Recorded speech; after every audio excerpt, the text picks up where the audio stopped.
Good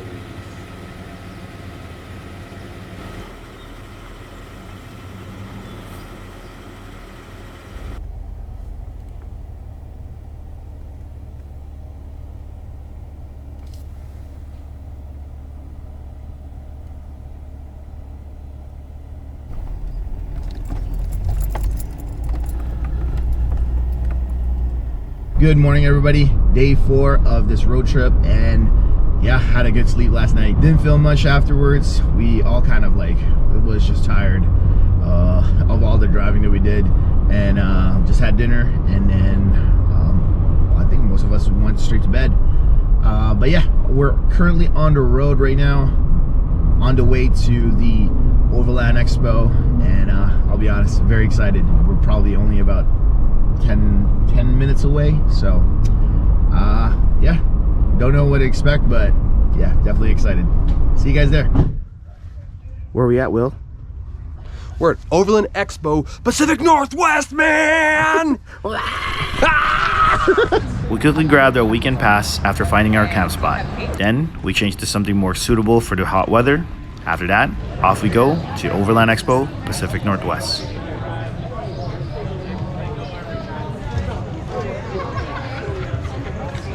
Where are we? We're at the expo. We just walked in. It's total pandemonium. Total pandemonium. See, he can't even say the word properly. Can't even talk. That's not like me. Wow.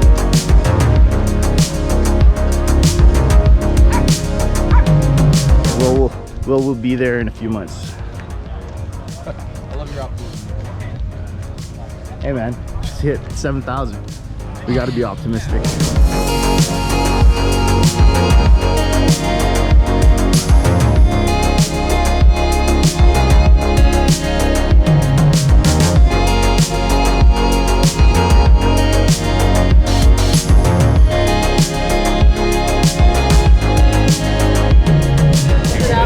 All you need is 2 liters of cold, and then this just 1 liter of boiling water. And now you have a hot shower ready in as little as 2 minutes. And this is all the water that you need to shower 2 people. And if you don't believe me, we got shower stalls for you to try it out. Ladies with long hair, there is a technique. I can show you that a little bit later, but you won't believe me until you try it. I understand, I don't have long hair. We have the pump that operates like your heart. The more you need, the faster it's gonna pump. And then instead of a shower head that's spraying water everywhere, we disperse it directly on our body with a sponge. We have a smooth side and an exfoliating side. We have green for him, yellow for her, and the pink ones for the dishes. And it's pretty awesome. Like, all you gotta do is just turn the valve right here, and it can give you up to 15 minutes of wash time. And yeah, that's a little bit about the geyser system. We have a show special for Overlanders only this weekend. This is like to extend our season. Yeah. So we can go some other places, you know, and not have to, more like state park type stuff too. Yeah. Not in necessarily, the winter. not necessarily like crazy, you know, dirt roads. Yeah, you could still go on dirt roads, but oh, who's this? I think it's Ross. Yeah, right up there. Instead of just awareness marketing that they've been doing since COVID and buying all these brands. It comes on a conventional, it comes on a winch, right? You get like the conventional winch. The thing with the conventional winch hook, the problem that you run into is this right here, this little safety class, a little lightweight sheet metal. So hooks were always designed for overhead lifting, right, where the load would be centered in the middle of the hook. So when it lifted, it couldn't transfer. They were never designed for pulling. So what happens when we wheel and we're off-roading, that you're dealing with tension and slack and tension and slack. And so the load can shift. These little latches can get bent, they can break off, and then you have an open exposed hook. And if you don't have that latch there, and that's exposed, and you get slack in your line, the hook can fall off.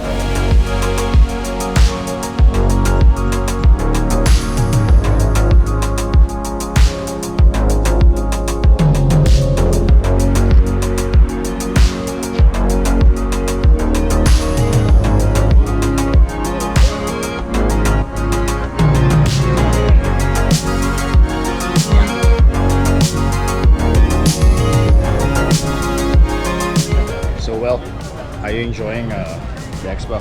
I think that the answer to that is kind of. it's a little overwhelming because I'm not like here to do anything but just kind of take it all in. Yeah. And there's Same just here. a lot to take in. So Yeah. it's like I'm a little overwhelmed by how much stuff there is. So Yeah. it's like bite-sized chunks. We'll just do one thing at a time and try to get the experience. Yeah, but try to, like you said, just try to enjoy it. But so far, it feels good. I'll be back in 2 seconds. Yeah, margaritas. Margaritas. During day 2, we were joined by Kate and Elsha, who arrived late last night.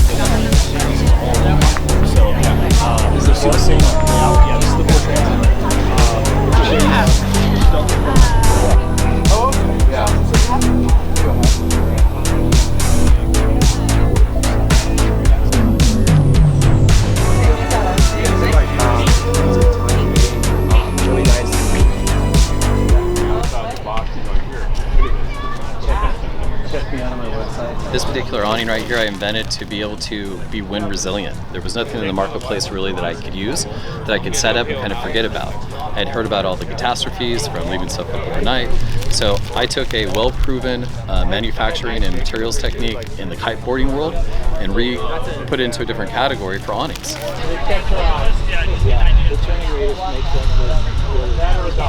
So I'm Kurt, Backwoods Camper Co. We're here at the Overland Expo. This is the SUV camper. This is a prototype 2.0. This is the second one I built. It only weighs 500 pounds. It'll fit on any SUV. So anyway, but then he's coming? like, oh, you want to do the Livestream? attention? I was like, oh, yeah, I'm like, my sister's This is really me big at my into best Democrat. right now. You can see I feel so refreshed and awake and lively. I don't feel sweaty and tired and gross at all. So, like the live stream? So, like, what is it? Like, There's so much to see that if you keep going back to the same places, you'll never be able to see it all. This is our first time up here in the Pacific Northwest, and we are absolutely in love with this area and have high priority for us to get back. Watch the full live stream on Sean's YouTube channel, The Storytell Now. This was definitely an awesome experience to be a part of, as these are people that I would only see on my screens, and they were right there, right in front of me. Didn't say too much and just took in the moment. Again, thank you, Sean, for having me be a part of this live stream. Hey, Will, how did you feel about that Q&A with the YouTubers? Oh man, it was so cool. It was so cool, like sit beside those like YouTube legends and hear what they had to say and just be invited to be part of the group. What about you? I had a good time just experiencing that with everybody else. Very proud of this boy right here because he, talk to talk, my dude. Part of this guy too, man. It's been an awesome trip, dude. Exactly. All right, well, you see the towels, you know what we're about to do. See you guys in a bit. After taking that much needed shower, we head on over to the Overland Expo Film Festival, as Will has 2 featured videos playing at the event. Welcome back for night 2 of the Overland Expo Film Festival. I hope you guys had a great night last night with Austin Vince's movie. It was something that we've been very passionate about. It's a film that we've shown in the past, and about 9 years ago. It was well received then, and something that we wanted to share with you. But as we look at night 2, we're going to go a little bit different direction. Rather than having a feature-length film, we wanted to bring a bunch of short films to you. And as we were collecting the films that were submitted for the film festival, we were starting to look at what the themes were emerging. And really the theme that was quite wonderful to see there was that we were getting a lot of community-based stuff. In the past, we've had films that were submitted largely by folks that perhaps we hadn't ever met before, hadn't been to an Overland Expo, but all of a sudden we've got this rich, wonderful content coming out of our own community, stuff that's really impressive, both from a storytelling perspective and a cinematic perspective. And as part of that, we wanted to also do some Q&As with the filmmakers. This really is tonight a community-made evening of films. And so we're going to start it out with something that Overland Expo does. If you've been following along our YouTube channel, we've got the Why We Roam series, and so we wanted to premiere season 2 episode 3 tonight. We'll start with that, and then we'll roll right into the film festival films proper. Thanks.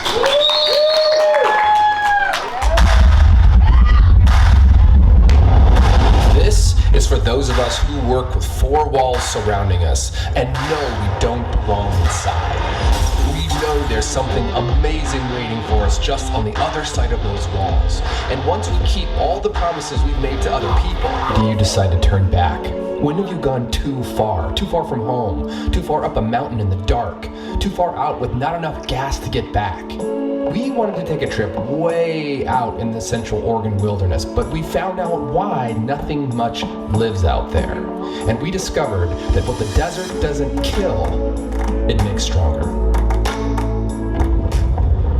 This episode is brought to you by no one.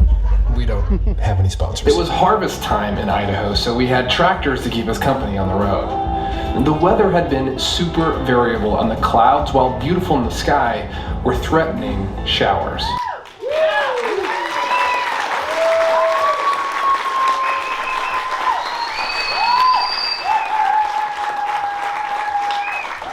Hey, Will. How about that Overland anthem? That was awesome. Can you tell us the backstory on that? Yeah, so we spend so much time on like Facebook, like criticizing everyone and their gear and what's overlanding, what's not overlanding. And I just wanted to make something that said, you know what, like we can just love this thing no matter what we do. We can just celebrate being together, celebrate the community. And so I just got an itch one night in bed, and I started writing the script. And I was like, you know what? This is for you. This is for us. Like, we're a community. We're gonna do this. And then I just kind of spiraled out of control and became a video. Yeah. Thank you, Will. Thank you so much. Give it up for Will.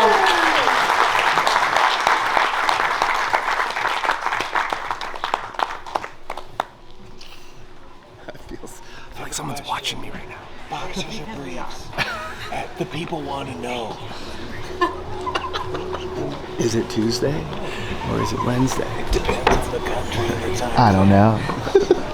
What did you think of how you did in that festival? I don't really know how I did, but it was so cool to see people watch my videos because I've never actually seen anyone else watch it. I know how they did it.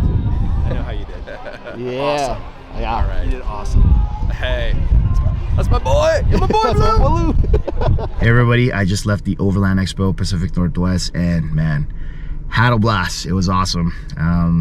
Yeah, I'll be honest, it was very overwhelming, especially with the size of the event place.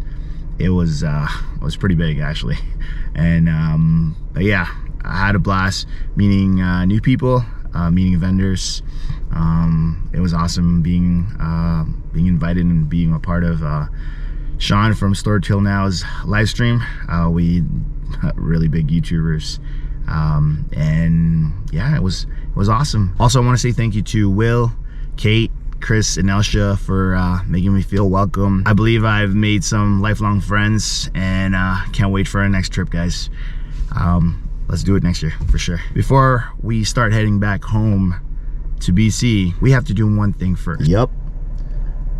Time to check out the last blockbuster in the world. I still remember being a kid and, you know, on Tuesdays trying to find some movies. I believe on Fridays new releases comes out, but it's awesome. They're closed right now. I wish it was open, but definitely didn't want to end my trip without checking out, you know, good old blockbuster here. Anyways, that will do it for this video, guys. If you guys liked the video, please give it a thumbs up. If you haven't done so, please subscribe to the channel. Also, hit that notification bell so you guys don't miss any future videos. Until next time, guys, like always, stay awesome. Can't do that. I've got the camera on you. Don't put the camera on me. I've got the camera on you. Oh, we just touched fingers. Damn it. Why is it not focusing? Oh. Let me just focus on your... There you go, perfect. Oh, everything's just falling apart. It's falling apart. Our producer is falling apart. Hey Chris, did we just become best friends? Yes. Hey, that's mine. He's mine. We're breakfast burrito buddies, and now we're patch buddies. Loser. Hey everyone, hope you all enjoyed the video. If you haven't watched part 1 and 2 of my Eastern Oregon trip, go check out the playlist on the screen right now. Check out Will's and Shai's channel for their version of this trip. Have a great weekend, everyone, and I'll see you next time.